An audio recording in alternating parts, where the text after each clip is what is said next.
Jadi bila orang itu sudah la ilaha illallah, tidak ada yang berbuat itu kecuali Allah, maka orang ini akan mudah ikhlas dalam beramal. Bila kita masih tiada Tuhan selain Allah tuh mau riya. Nah, itu untuk zikir orang awam tuh ada jadi soal. Tapi kalau kita zikir orang yang sudah kepingin mengenali pencipta dunia, mengenali pencipta surga, nah zikir kita itu mesti la ilaha illallah, tapi maknanya la fa'ila illallah. Bila sudah kita meyakini bahwa tidak ada yang berbuat itu kecuali Allah, maka di dalam hati kita beramal itu pasti karena Allah. Pasti karena Allah. Karena sudah meyakini nang berbuat ini adalah Allah. Nang bisa menilai itu adalah Allah. Nang bisa menghargai itu adalah Allah. Nang bisa memuji aku itu hanyalah Allah. Karena tidak ada yang berbuat kecuali Allah. Jadi kada ada lagi tujuannya nak jadi dinilai oleh orang, nak dimuliakan oleh orang, kada ada lagi itu. Kalau sudah zikirnya la fa'ila illallah. Nah kemudian lagi zikir la ilaha illallah itu bisa lagi dipersempit sesuai dengan yang kita perlukan.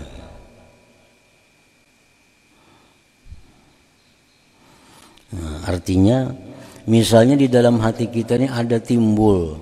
Nah, di waktu kita berjalan meniti hidup untuk mengenali pencipta segala sesuatu, nah, dalam perjalanan itu kita ada menimbulkan guncangan-guncangan, menimbulkan halangan-halangan. Misalnya dalam hati kita ada timbul keraguan dengan rezeki. Dalam hati kita ada timbul keraguan dengan rezeki atau risau dengan rezeki.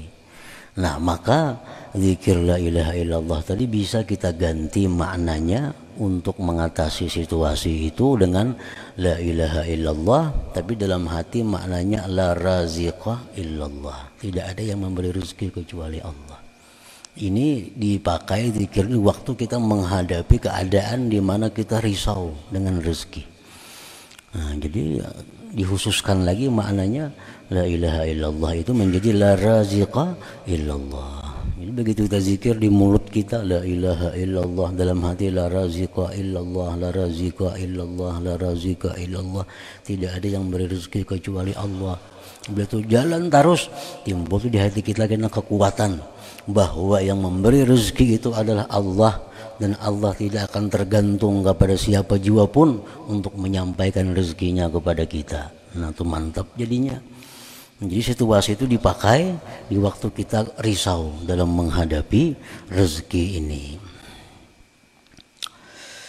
Nah, kemudian lagi dalam perjalanan itu kita bisa diganggu oleh penyakit kita. Tuhan memberi kita penyakit sebagai ujian. Nah, ini bisa menimbulkan kita gangguan dalam perjalanan tadi. Berobat, ya berobat dengan cara berobat yang dibenarkan dalam syariat. Nah, dalam keadaan sakit itu zikir yang kita perlukan adalah la ilaha illallah, tetap la ilaha illallah, tapi maknanya bisa kita rubah la syafiya illallah. La ilaha illallah di mulut kita, di hati la syafi illallah. Tidak ada yang menyembuhkan kecuali Allah. Tidak ada yang menyembuhkan kecuali Allah. Tidak ada yang menyembuhkan kecuali Allah. Itu aja zikir yang dibaca sehari, 2-3 hari sampai ada merasakan perubahan daripada gangguan penyakit kita itu. Nah, kemudian lagi di waktu dalam perjalanan kita itu kadang-kadang kita ada menemui kegelisahan, ada menemui kegalauan yang kada tahu arah datangnya dari mana dan apa yang dirisaukan kada jelas juga. Nah, itu bisa terjadi dalam orang yang menjalani jalan Allah ini. Kenapa hati kada nyaman? Padahal kada ada yang hilang, kada ada. Kada ada yang sakit, kada ada. Kada ada masalah, tapi kenapa hati kita kada nyaman?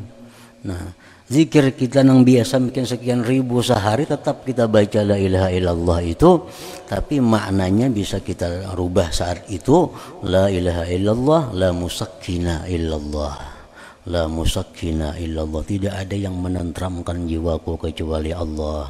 Tidak ada yang menenteramkan jiwaku kecuali Allah. Bahasa Indonesia kata Bapak, tidak ada yang menenteramkan jiwaku kecuali Allah. Tapi di mulut tetap la ilaha illallah, la ilaha illallah. Di hati tidak ada yang menenteramkan. Nah, kita risau misalnya dengan dalam perjalanan itu kita bisa menemui guncangan, kerisauan tentang sesuatu yang bersangkutan dengan harta kita, bersangkutan dengan anak kita, bersangkutan dengan orang-orang yang kita cintai. Kita misalnya ada dalam perjalanan kita menuju Allah itu, kita ada ingat tentang anak kita yang jauh, kayak apa keadaannya, dari kita ada risau. Nah, zikir kita sekian ribu setiap hari tetap la ilaha illallah, tapi artinya bisa kita rubah pada saat risau itu la hafiza illallah. Tidak ada yang menjaga dia kecuali Allah. Tidak ada yang menjaga dia kecuali Allah. Sehingga hati kita jadi bulat bahwa anak harta yang kita risaukan itu dipelihara oleh Allah Subhanahu wa taala. Nah, jadi zikir la ilaha illallah ini yajma'u ma'aniyal azkar, ma'aniyal azkar, menghimpunkan sekalian makna-makna zikir terkumpul di situ. Buah-buahnya nang batin, nang zahir, wa qaulu la ilaha illallah tadi. Misal kita dalam perjalanan ada menemui gangguan, ujian, cobaan dari manusia.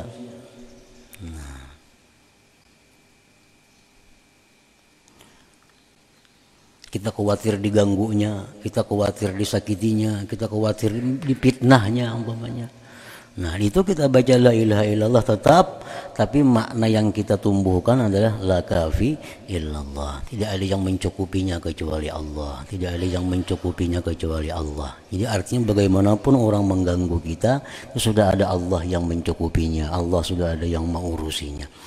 Sehingga hati kita tenang, kada tak pikir lagi kepada orang-orang yang mengganggu itu.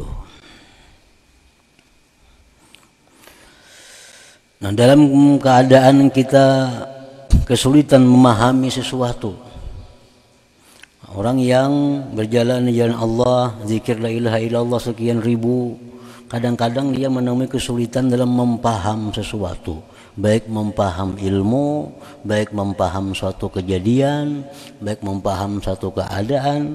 Nah, zikir tetap la ilaha illallah, tapi dalam hatinya itu dirubah waktu itu dengan la ilaha illallah la mufahhim illallah. Tidak ada yang memberi paham kecuali Allah. La mufahhim illallah, tidak ada yang memberi paham kecuali Allah.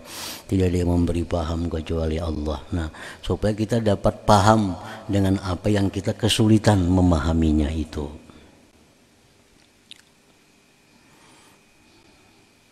Jadi walhasil la ilaha illallah itu bisa digunakan untuk apapun yang kita hadapi dalam perjalanan kita untuk menuju kepada ma'rifatullah itu. Wa man sarrahu ayyadzuka syai'an min asrarit tariqah, barang siapa yang ingin merasakan sesuatu dari rahasia-rahasia tariqah. Tariqah itu artinya perjalanan menuju kepada ma'rifatullah. Perjalanan menuju untuk menjadi orang yang dikasihi Allah, itu tariqah. Kita bertarikat ya. Artinya kita berjalan menuju jalan ma'rifat, menuju jalan agar dikasihi Allah. Nah, begitu kita masuk dalam tarikat itu, ngarannya tarikat. Arti kita pun terikat dengan aturan-aturan yang ada dalam tarikat itu. Bila sudah kita masuk dalam sebuah tarikat, kita terikat dengan aturan itu. Kayak orang dalam pesawat, dilarang ini, dilarang itu, dilarang ini, mesti itu dilakukan. Itu kan? Karena berada dalam pesawat untuk menuju tujuan kita. Nah, orang yang menuju ma'rifatullah itu pun dalam sebuah kendaraan yang namanya tarikat itu ada aturan-aturannya. Orang yang bertarikat itu pertama tadi kan melaksanakan apa yang diwajibkan Allah, menjauhi apa yang dilarang oleh Allah, memperbanyak zikir, memperbanyak wirid. Itu ditentukan, pagi ini dibaca, sore ini dibaca, antara maghrib isya ini dibaca, ini diamalkan, lalu dikerjakan tiap hari yang demikian. Nah itu ngarannya kita adalah menjalani jalan yang menuju kepada keridhaan Allah, menuju kepada jalan ma'rifatullah. Nah orang nang kada bertarikat itunya kada ada tarikat. Sampai yang berjamaah kah, nak kada kah, nak baca yasin kah malam, nak belakulir kada, bila sabak asaringkut kada. Nah itu orang kada bertarikat. Kalau orang yang bertarikat itu terikat dengan peraturan-peraturan supaya mempercepat jalannya menuju kepada Allah Subhanahu wa taala.